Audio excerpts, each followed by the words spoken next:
Welcome to Basic Brewing Radio for Thursday, November 3rd, 2011. I'm James Spencer. Here at Basic Brewing Radio, we're all about home brewing.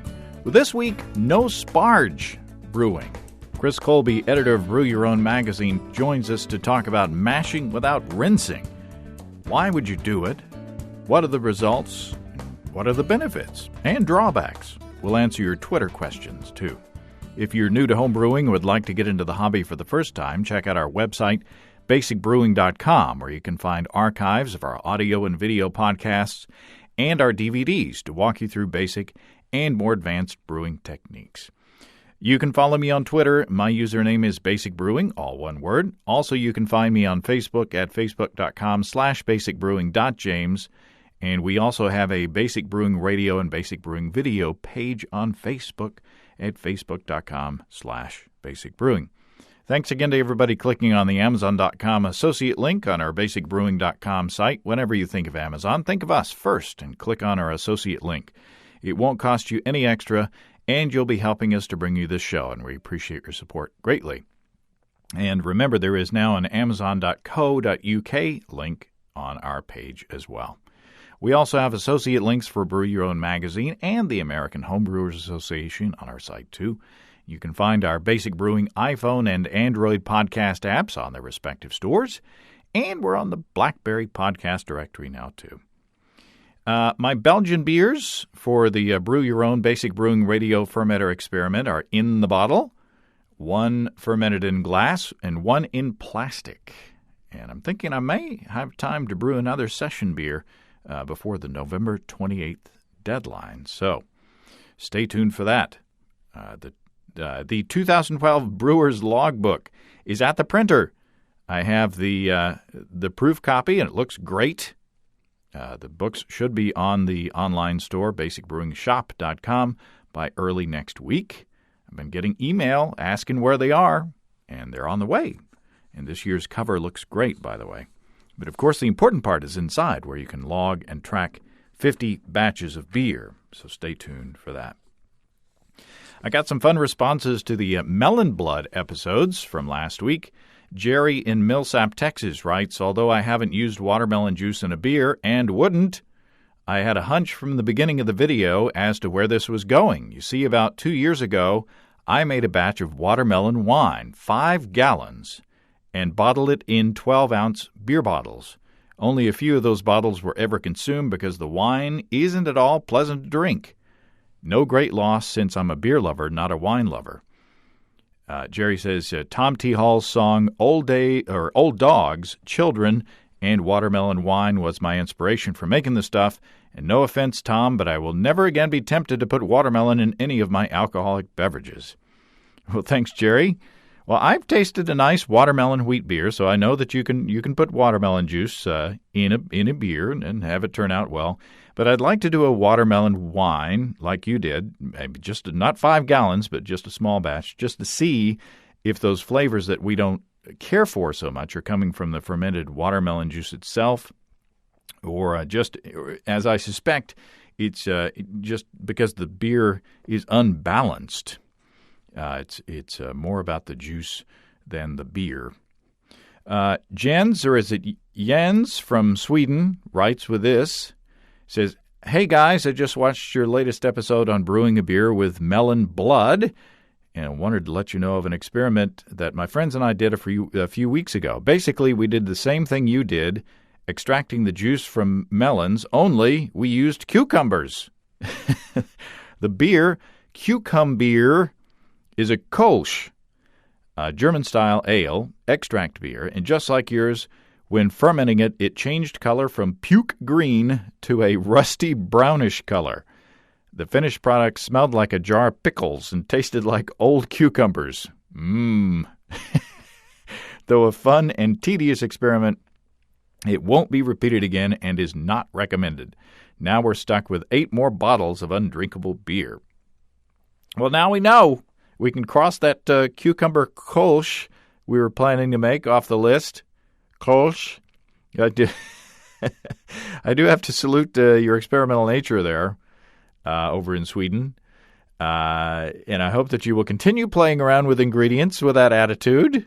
After all, you never know. The cucumber kolsch could have been a wonderful thing. And what if it had been? You would have been the first to try it. The only way to find out is to try it. Thank goodness for small batches. I got a couple of notes from Kevin out in Colorado on canning wort. Here's the first one. He says, I live in Colorado, and water boils at 200 degrees Fahrenheit where I live. I don't have a pressure cooker, but I do own an oven. Would it work the same to put the fresh canned wort in mason jars and heat them in an ordinary oven? In my mind, placing the jars in a cool oven, turning it on to 350 degrees. When it hits the temperature, turn down the temp to 250 degrees. Let them stand for 30 minutes. What do you think? Well, I got the second letter. I've been having computer issues this weekend, and Kevin's email wound up in the spam folder for some reason, and it was a while before I found it, and I received a second note from Kevin before I had a chance to reply to that first note.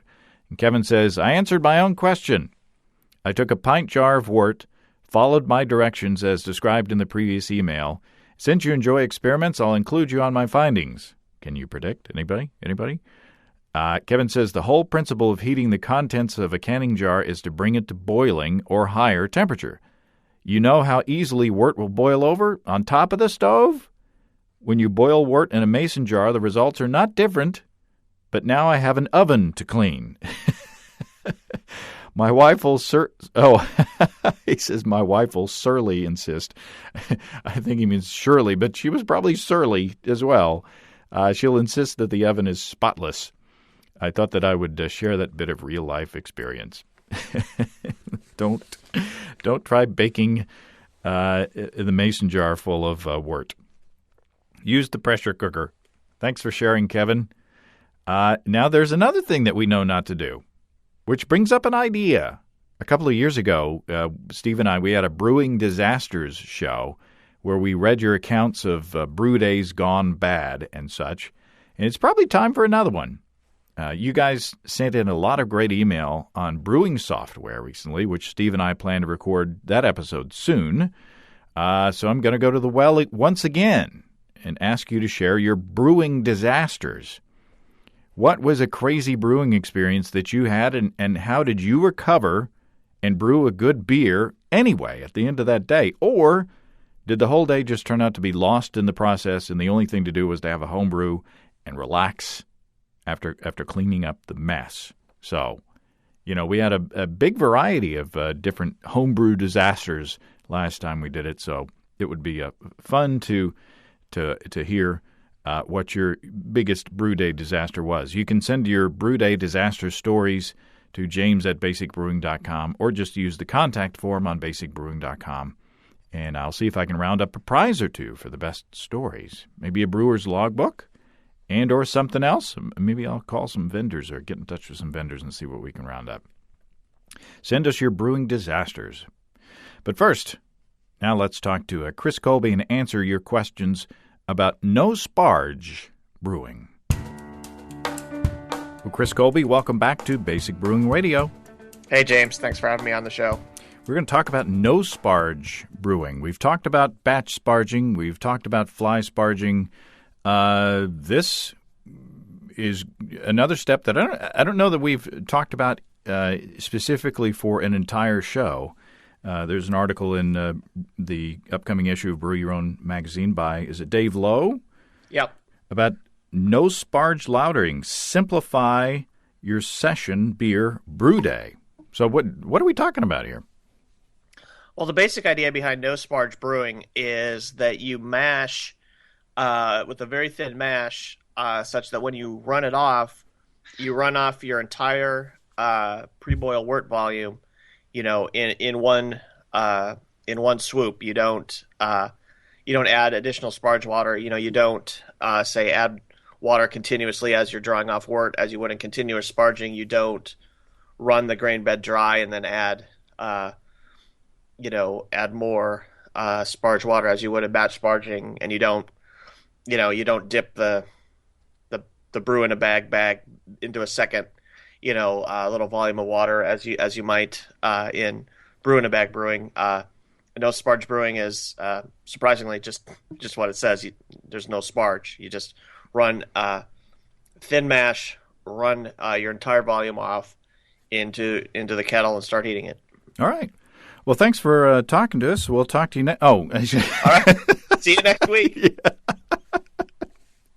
It is fairly simple, but I guess we should elaborate. We got some time left. This frees us up to talk about Breaking Bad some more. Yeah, whenever I make a starter with an Erlenmeyer flask now, I don't feel the same. All my starters are blue now. There are a couple of reasons why people might be skeptical about no sparge lautering or no sparge mashing. And one is that people tend to be shy of thin mashes or overly thin mashes. Yeah. Most homebrewers mash relatively thickly. 1.25 quarts per pound of grain is the mash ratio that sort of a lot of people have sort of settled on. But you can go a little thicker than that, and you can go quite a bit thinner than that, and not run into any problems. In fact, might have been my first brew in a bag batch. And in fact, one of our questions from Twitter is from the Beer Runner, who said in response to, I solicited questions saying that I was going to talk to you about no sparge brewing. He says, as in brew in a bag, and you can do brew in a bag as no sparge, as I did my first few batches, just using all of the water for brewing, putting all the grain in there with the bag, and then taking all of that out at the end, and there you go. In fact, my thinnest mash, I think, on one of my low-gravity all-wheat beers was as high as 4 quarts per pound. And I was very skeptical that was going to make a drinkable beer, but it was very nice. It had plenty of body. It wasn't too thin, and I got conversion. I was converted. So it would be interesting to see because the more dilute your mash is, as the starches dissolve and the enzymes dissolve into the liquid, the more dilute it is, the farther apart they are. Mm-hmm. And the whole process of enzyme conversion relies on the enzymes just blindly through just the random movements in the wort running into the starch. It'd be interesting to see, and this would take a fairly involved experiment. The rate of conversion at different mash thicknesses, because you would sort of immediately you'd expect the rate of conversion to go up as the mash got thicker. Up until the point that it was so thick that started impeding the diffusion of molecules. Mm-hmm. But yeah, so it would. I've never heard anyone say that you should mash, longer or make sure to go the full hour with no sparge brewing. But it would be interesting to see if there's an effect on conversion time in there, because given normal homebrew procedures, people who have done this, have never reported problems with it getting converted. But as we know from our BYO BBR experiment, mash conversion at normal mash thicknesses can be quite quick. Mm-hmm. So maybe, maybe it's slower with no sparge, but given that, normal recipes say go for an hour, that it doesn't matter. Looking back now, I think I said that my first batch was an all wheat, but I think I got into all wheat later on. So it was probably just a simple low gravity session beer pale ale, which would fit kind of into the reason why Dave discovered this brewing method. And Brew Crew David, which is another Dave, I'm sure, asks, why wouldn't you sparge? Why did Dave, the author of the article, go in this direction?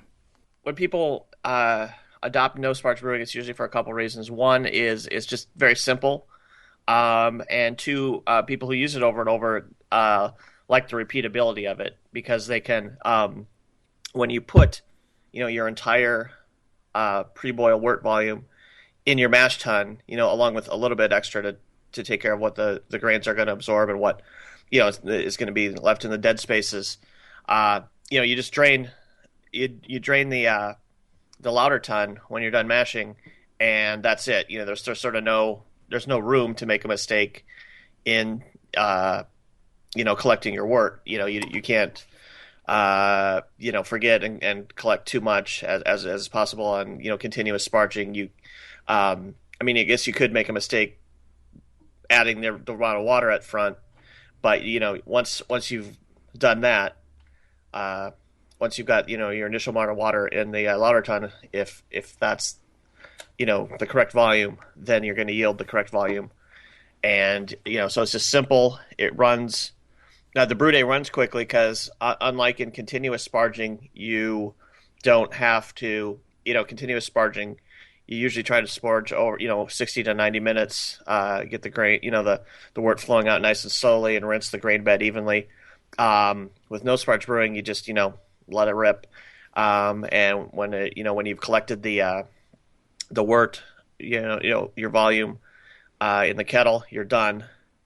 And so simplicity, repeatability, and one last thing is that you only need 2 vessels to do this. You only need one vessel that will serve both as your kettle and your hot liquor tank, and another to serve as your mash lauter tun, because you don't ever need to heat water past the mashing stage. Mm-hmm. So once you're done mashing, your kettle's the vessel that you just heated the water in is free to accept the runoff from the mash. Or if you do brew in a bag, no sparge, you just need one vessel. Just one vessel, yeah.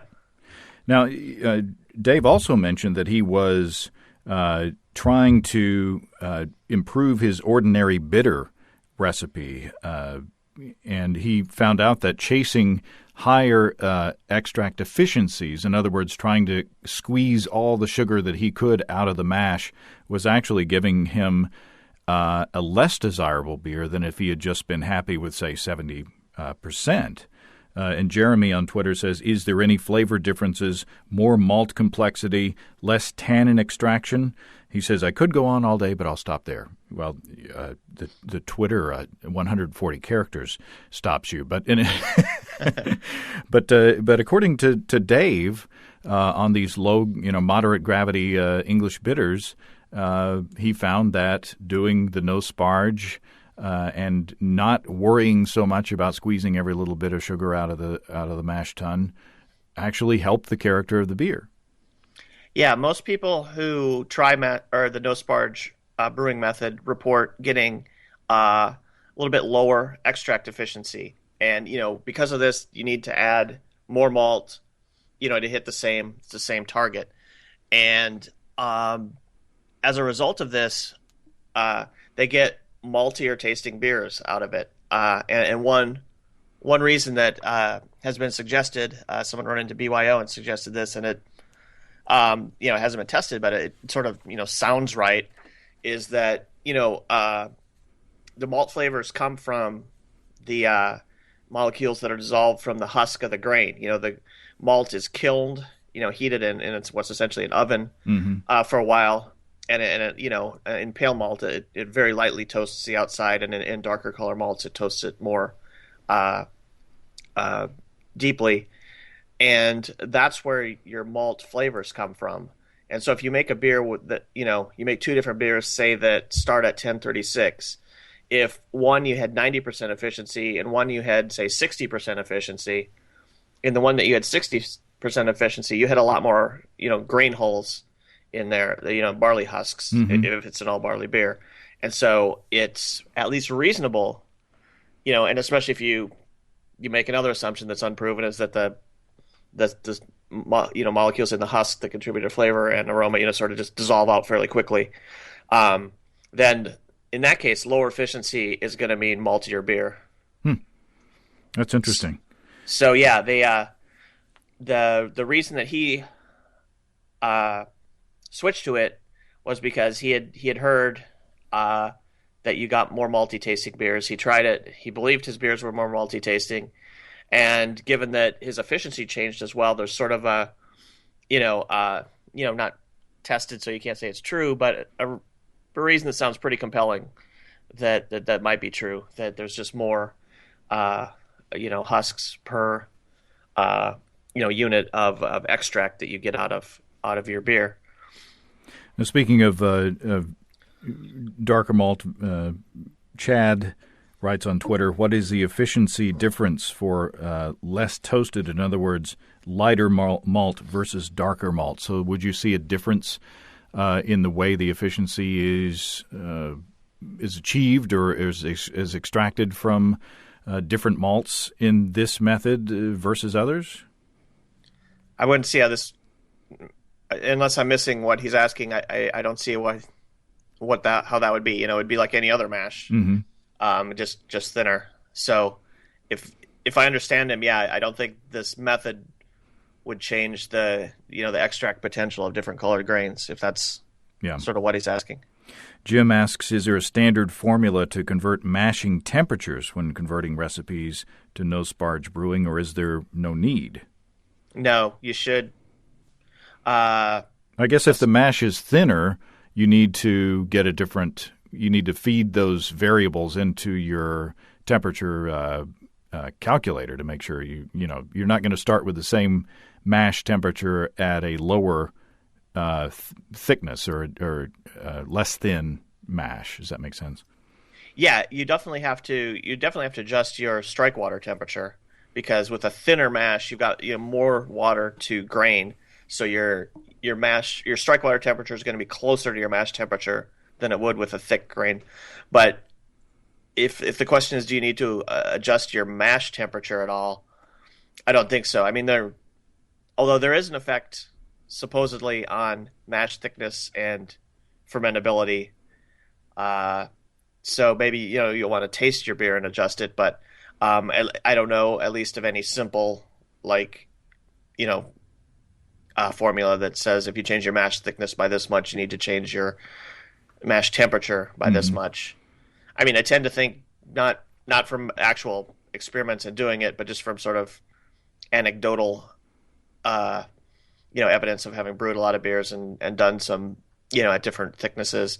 I think the effect of thickness is small compared to the effect of fermentability by temperature. Yeah. So, I mean, I would, if you have a beer that you've brewed a lot and you really know it well, brew it at the same temperature with a thicker mash, or with a thinner mash, I'm sorry, if you're doing the no sparge, and then, taste it from there, and then just see if you think you need an addition. If you think it got thinner or thicker, the final beer, then make an adjustment, but I wouldn't up front. Yeah, like I say, that beer that I did, that was 4 quarts per pound.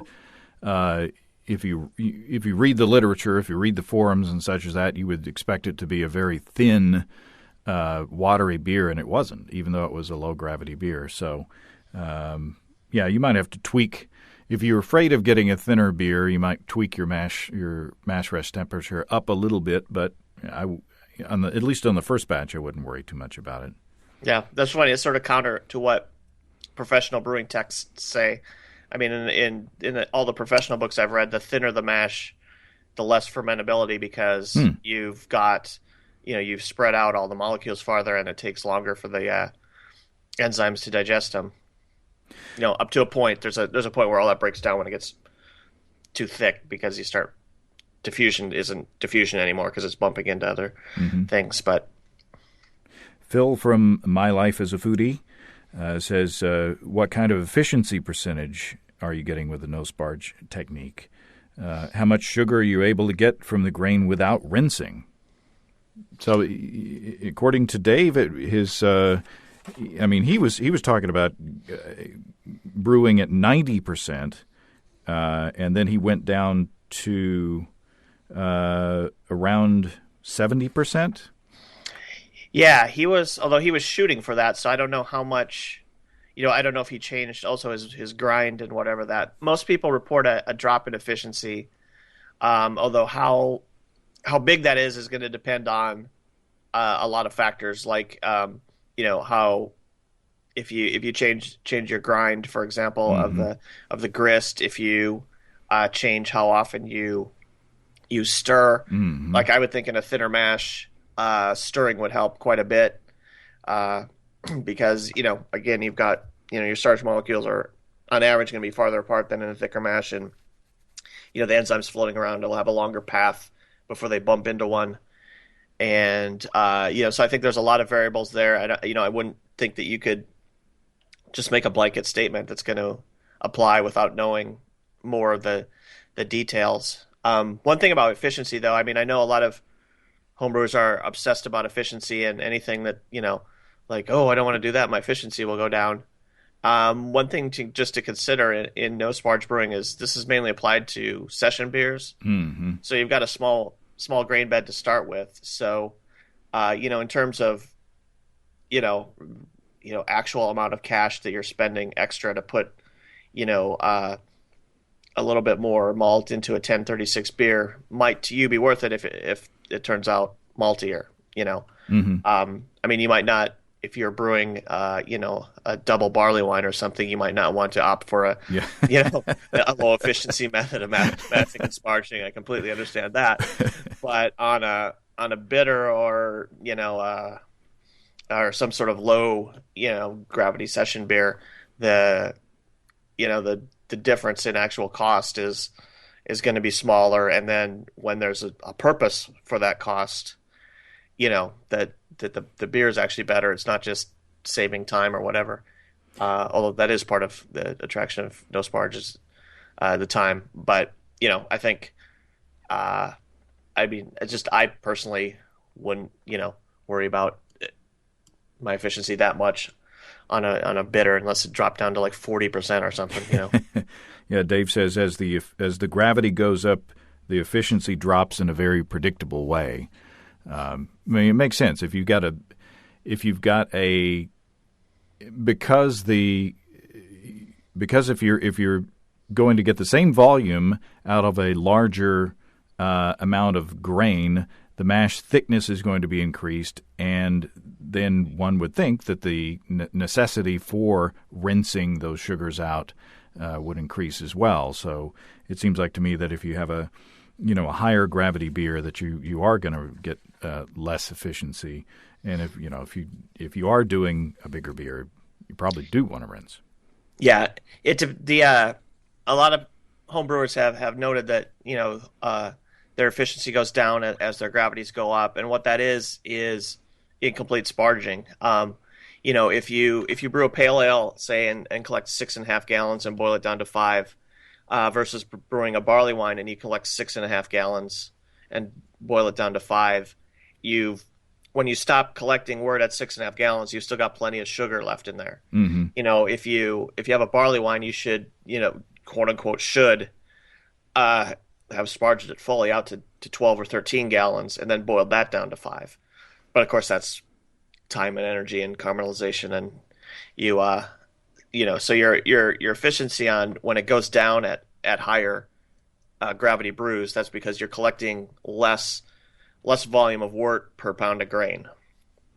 And another reason to that this method would be a drawback when your gravity gets higher is the more grain that you have in there, the more room that you're going to have for your mash tun. I mean, if you have a 10-gallon cooler, say, for a mash tun, you're putting all of the water for the brew in there.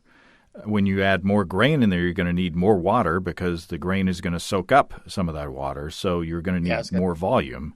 Yeah, you'd need for a higher gravity beer doing no sparge, you need sort of a very large mash lauter vessel. So yeah, another reason this is mainly done for session beers is just equipment limitations that you wouldn't.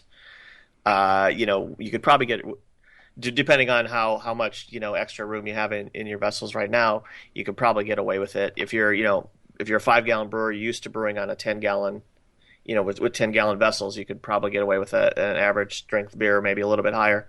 But beyond that, you just don't. You would need a larger, mash lauter vessel to use No Sparge Brewing. Tom asks, this is sort of off topic, but whatever happened to the barley you grew a few summers ago? Did it become beer? Oh, Tom. And I really would love to say, oh yeah, I malted it and it went awesome and I made beer. But what happened was I completely misunderstood how much effort it is to separate the barley from all the plant components. And so it got to be one of those projects that for a while, like a half hour every day, I went out and I had gloves on and I just picked up a bunch of barley and just rubbed it together in my hands, and I would start separating it. And, um, you know, but it was going just really slow. And then also I wanted to do the thing with the basket where you throw it up in the air and like the wind carries away the lighter plant parts, the stems and then the little I forget the botanical term. The chaff and the the chaff in cooking terms. But yeah, there's the rachis and all that. And anyway, it was like dead calm that whole summer. Like every day I went out and wet my finger and held it up and it's like, oh, for the love of monkeys. You just needed something to blow on your rachis. Yeah, yeah. That's what she said. So long story short, that malt got grown, it got harvested, it got partially winnowed, and then it just sort of, that project. It's a whole lot easier to go to the store, in other words. Yeah, I mean, I want to try it again and just, for me, it's just, I typically, I don't have just huge expanses of free time, so when something starts taking more time than usual, it gets cut off. So I want to try it again, maybe even this year, grow a little bit less barley just to keep, because I sort of went nuts on the idea of how much barley I was going to process. Just allocate the time, to say, well, I'm going to be doing this. This means a couple less brew days, but it's going to mean a brew day where I make a small batch of beer from my own malted grains. And just, the first thing I need to do is just read or try to develop some quicker way of separating all the plant parts out from the grain itself. Because you can do it with just picking up handfuls and just mushing them together. But then, that all falls down into your bucket or whatever you're collecting it with, and they're separated, but they're still all mixed into the same. Right. They're not, they're not physically connected, but they're now in the same. And I don't know. I guess I need in the absence of wind, I guess I could get a big fan and pour a stream through the fan and have that blow away. I had a similar experience with coriander from the garden. And getting the little bitty stems separated from the little bitty seeds that's some time consuming stuff. Speaking of time, to get back on the subject, Zot O'Connor says, "How much do you save in time, effort, etc.? And has there ever been a control experiment of sparge versus no sparge? We did batch sparge versus continuous sparge versus brew in a bag, but I think I sparged the brew in a bag, if I remember correctly. But it does save some time and effort." Yeah, I'm not sure, in terms of saying, X amount of minutes, but, one thing I think you'd be pretty safe in saying is just take your normal brew day and just eliminate the amount of time it takes you to sparge. Because you've got all the other steps. You're still heating your water. You're still mashing, adding the water, blah, blah, blah. But your sparge step is only going to be, a matter of minutes, how long it takes to drain the, and then, you've also got, there's sort of the added factor that on, say, continuous sparging, you're heating, or you should be heating your kettle as you sparge. So it might take you to 60 to 90 minutes to drain your mash lauter tun into the kettle. But basically, you should have it timed so that once you're done collecting wort, the wort is either at a boil or a minute or so away from it. So you start boiling right when you're done. With no sparge, you're going to run all that off. It's going to be at mash temperature, and you've got to ramp it up to boil. So there's a little bit, the sparge time and the heating time overlap in continuous sparging, whereas here they're separate. So, how much time you save is going to be a factor of how quickly you can heat your wort. If you've got a propane burner that really blasts out the heat, and you can ramp uh, your kettle up to boiling quickly, then you can potentially save quite a bit of time. If you've got a setup where whatever your heat source is, it takes takes a little while to get things up to temperature. Your time savings are gonna be a little bit less. Joel says, I just did one last night, and he says, I hit 50% efficiency. Was about what I expected. Is that normal? 50% sounds kind of low. Is that normal, or are there steps that he could take to increase that or improve on that? That's a little low. I mean, I wouldn't say it's worrisomely low, especially, as I said, if you're brewing a bitter or something low gravity. If you had, if it took you 6 pounds of grain before to brew that batch, now you've got 9 pounds of grain. Well, no, it depends on what his efficiency was before. He's probably got a couple extra pounds of grain. Yeah, I wouldn't say that's worrisomely low. If he wants to increase it a little bit, crush more finely. You might want to stir the mash a few times. Mm-hmm. You might also want to mash in with less volume. Reserve a little bit in the kettle and heat it up to boiling. So mash with mash slightly thicker, stir it, and then right when it comes time to recirculate, or maybe 5 minutes before that, add in the boiling water and raise your volume up to your final volume and raise the temperature up to a mash out temperature, and that might help a little bit. So, what are some tips in figuring out the volume of water? Say, if you want to mash with all the water that you need in the process, so that you don't have to add any more water, you just lauter out, you just drain out your wort from the mash tun, and you're ready to go with your pre-boil volume. What are the factors that you've got to figure out how much water that you're going to need in the beginning? Yeah, it's actually pretty simple. The numbers that you need to add together to get your total strike water temperature are just your pre-boil volume. You'll need all that volume plus the amount that the grains are going to absorb. And I think he quotes a figure in the article. I think it's like 0.1, that you multiply the amount of pounds of grain times that, and that gives you the volume of water to add that the grains absorb. And then you want to add in however much dead space you have in your system. The amount of liquid that's going to be left behind in tubing, under false bottoms if you have a false bottom, that sort of stuff. So, I mean, the amount of water you add basically is your pre-boil volume plus a little bit extra, and you can calculate that out if you want. Or, I mean, a simpler way would be maybe just add, a little bit extra to your pre-boil volume, and just record very carefully what your yield is, and then the next time you should be able to hit it on the nose. Mm-hmm. You can solve that either by calculating it out, or you can just do it by trial and error. Ben Miller, who's Sam Adams long shot winner among many other awards, and you've seen and heard him on these podcasts. Ben says, when adjusting an existing recipe for No Sparge, would you increase all malts equally or just the base malt?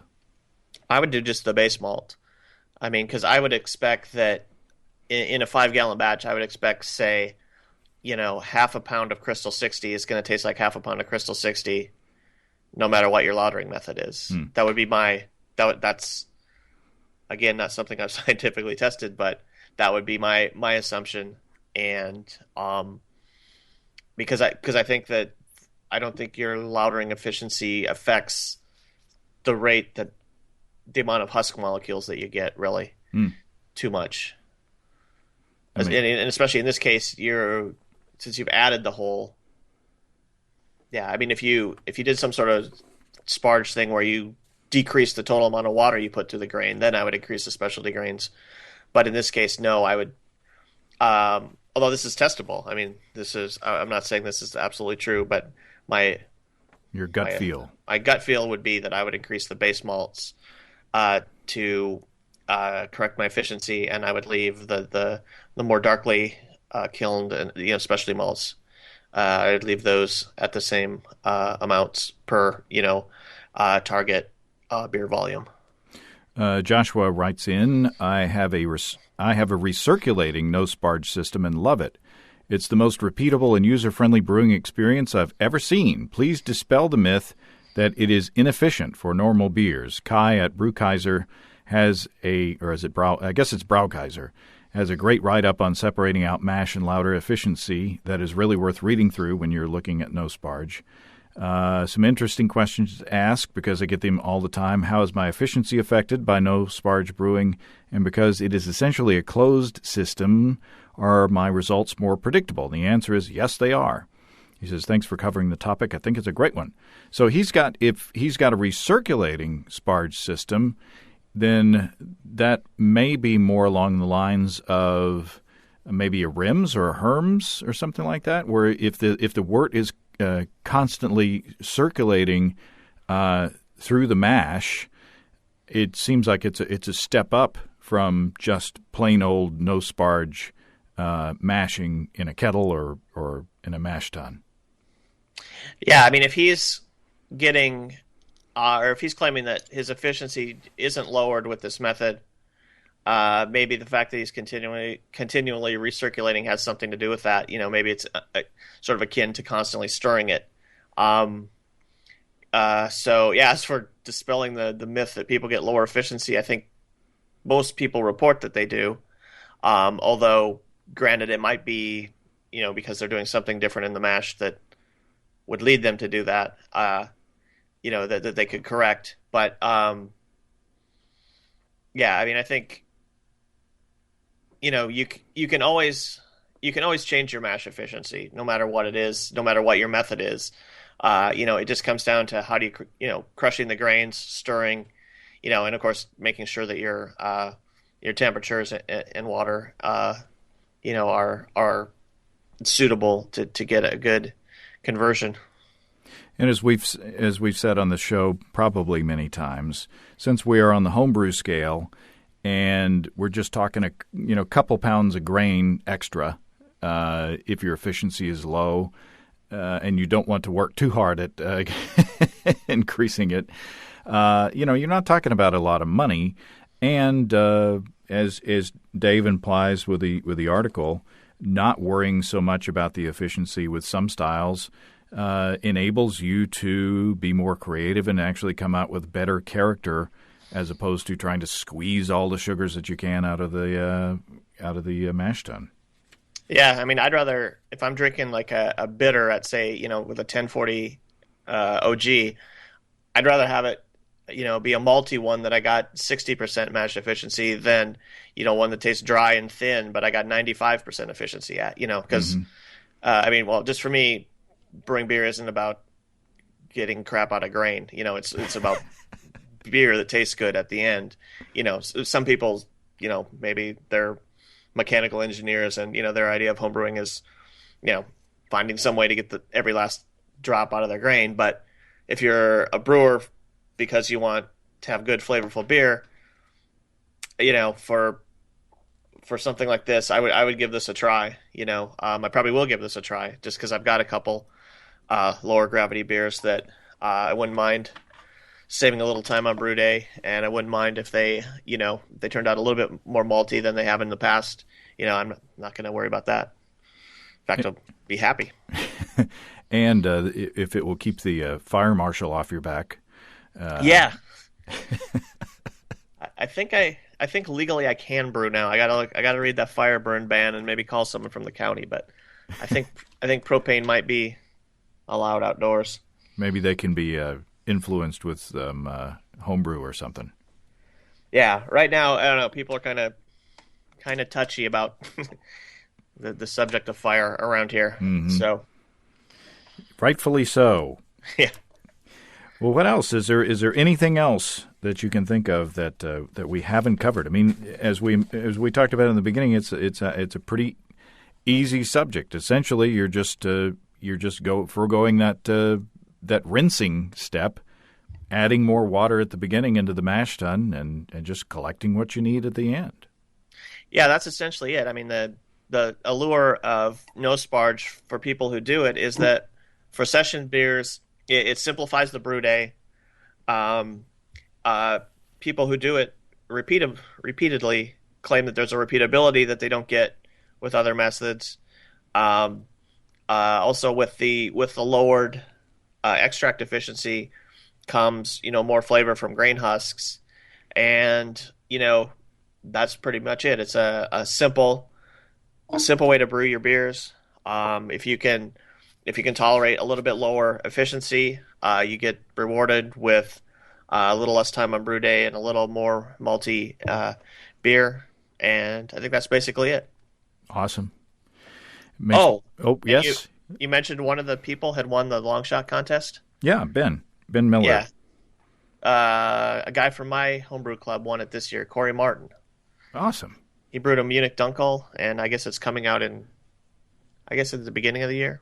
So that's the Austin Zealots? Mm-hmm. The Austin Zealots, which also won the Dixie Cup this year, which put them over the top for the Dixie Cup is the Houston Foam Rangers contest, the last one in the Lone Star circuit, which is all the homebrew contests in Texas, with the exception of the Zealots, because we don't work and play well with others. But we won the Lone Star circuit as well. So since you're the outsiders and you won, how did that go over? Yeah, I think we Zealots were very happy, especially us long-term Zealots who are used to being sort of the small outside club that was all the big competitions like the Blue Bonnet and the Dixie Cup. Usually we had a couple brewers who got medals there, but it was those were dominated by the huge clubs in Texas. But these last couple of years we've just had a handful of brewers who are just on fire and just submitting lots and lots of good beer to these contests and winning lots and lots of medals. And because I think I'm not entirely sure, but there was one guy in our club, I think, who scored more than the Houston Foam Rangers club combined. Wow. In the finals. Wow.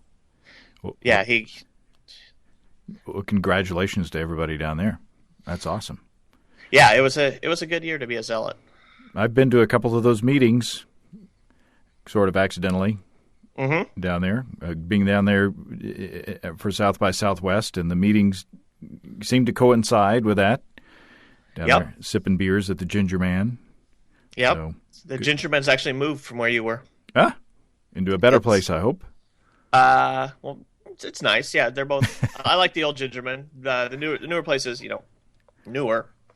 Everything's shinier or whatever, but it's still pretty much the Ginger Man feel. Still a nice big row of taps. Cool. I need to come back down. Yeah, you sure do. All right, Chris. I appreciate it. All right. I'll talk to you later. Well, thanks again to Chris and to you for sending in your questions. And I think I'm going to brew a session pale ale this week using No Sparge and separate the wort into different fermenters for a second round of the fermenter experiment. And I think I should have time to get those beers done before the deadline. Don't forget to send in your brewing disaster stories. I'd like to get those in before the end of the year. We'll shoot to record a show before the end of the year. It sounds like a fun time and a good excuse to get together with Steve and sip some homebrews. If you have brewing questions, show suggestions, disaster stories, or just want to say howdy, write to james@basicbrewing.com, or just fill out the contact form on basicbrewing.com. And please don't forget to tell us where you're from. Be sure to check out our DVDs, Extract Brewing and Partial Mashing, Stepping into All Grain, Low-Tech Lagering and Decoction Mashing, and Introduction to Wine Kits. You can find them all on our website. With the Brewer's Logbook coming soon, we got combo deals to save you a few bucks if you want to buy more than one DVD at a time, and you can check out our Basic Brewing shirts in the store too. You can see a listing of the fine folks across the country who sell our DVDs on basicbrewing.com, and if there isn't a vendor in your area, you can order them online in our online shop at basicbrewingshop.com. Thanks to everybody who's continued to click on our Amazon.com link. We appreciate the support. Our featured products this week that were purchased through the link are Horror Blood, gory fake blood that looks real, and The Walking Dead, Rise of the Governor. Thanks again, everybody, and remember, I can't tell who bought what, so no worries there. Just click on the Amazon.com logo on our site the next time you feel like Amazon shopping. We appreciate your support. And don't forget, you can also join the American Homebrewers Association or subscribe to Brew Your Own magazine through the associate links on basicbrewing.com. That's all until next week. Until then, thanks for listening. I'm James Spencer. Production help for Basic Brewing Radio and our website is provided by Kelly Dotson. Basic Brewing Radio is a production of Active Voicing. We'll talk to you next time, everybody. So long.